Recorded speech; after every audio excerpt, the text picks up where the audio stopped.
Welcome back sa aking channel. Naging matagumpay ang takbo ng karera at maging ang personal na buhay ng kakasal pa lamang na 25-year-old actor, real estate and investor, entrepreneur at politician na si Nas Aguas o Ain Sacre Victoriano Aguas sa tunay na buhay. Ngunit ang mga nakamit niyang ito ay hindi lamang ibinigay sa kanya ng walang anumang pagsisikap. Sa simula pa lamang, adorable at talented child star na si Nas Aguas. Sa loob na nakalipas ng 20 taon ng kanyang pananatili sa showbiz industry, napanood siya na gumanap ng iba't ibang papel sa television man o big screen. Maagang tinupad ni Nas ang pagtupad sa kanyang mga pangarap nang pasukin niya ang laranging ito. At sa edad na 5 taon gulang ay sumali na siya sa isang Kids Talent Search ng ABS-CBN na Batang F4. At sa edad na 6 na taon ay sumali naman siya sa Star Circle Quest kung saan nagugi siya bilang Grand Kid Quester. At ang kanyang pagkapanalo dito ay naging dahilan upang mapasama siya sa Going Bulilit upang magbukas pa sa kanya ng napakaraming oportunidad para sa kanyang showbiz career. Ilan sa mga hindi makakalimutan ng mga pelikula at movie at maging ang serye ni Nas ay ang Bagito at The Good Son kung saan isa siya sa main cast ng mga ito. Hindi rin makaila ang mga ipinamalas niyang mga husay pagdating sa aktingan. At sa katunayan nga, naiuwi niya ang 2 awards tulad na lamang ng Best Child Actor Awards mula sa Manila Film Festival para sa horror films na Shake, Rattle and Roll 8 and 9. At sa magandang tinakbo ng showbiz career ni Nas, aminado siyang malaking tulong ito sa kanyang buhay at maging sa kanyang pamilya.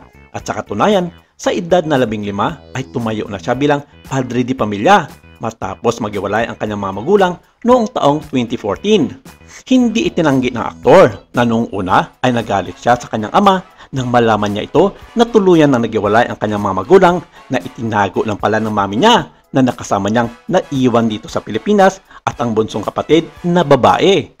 Matagal nang naninirahan sa Amerika ang kanyang ama na isang IT consultant engineer. Pero ganun pa man at sa pait na dinanas niya sa paghiwalay ng kanyang mga magulang, dumating pa rin ang mga pagkakataon na nagkabati na sila ng kanyang ama.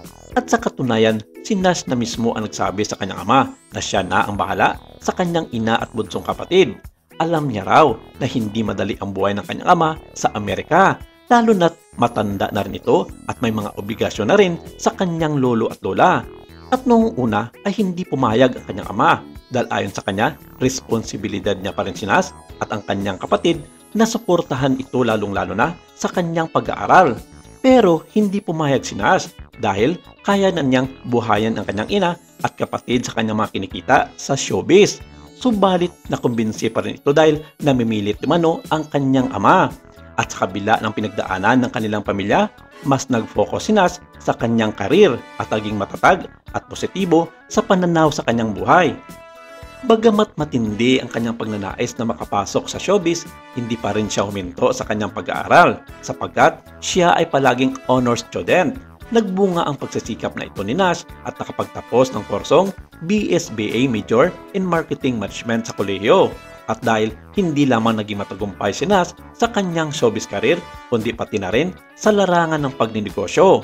Taong 2017 nang buksan niya ang kanyang kauna-unahang ramen business na Muramen at kasama niya dito bilang kanyang business partner na si Carl Barameda na dating kasama niya sa Going Bulilit.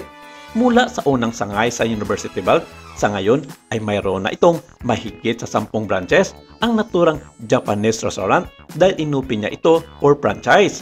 At noong 2019, inilunsad naman niya ang isa pang negosyo, ang Chicken Inasal Restaurant na tinawag niyang Grillis na ang pangulang tinutuon ay ang mga lutuing manok tulad na lamang ng sikat na inasal.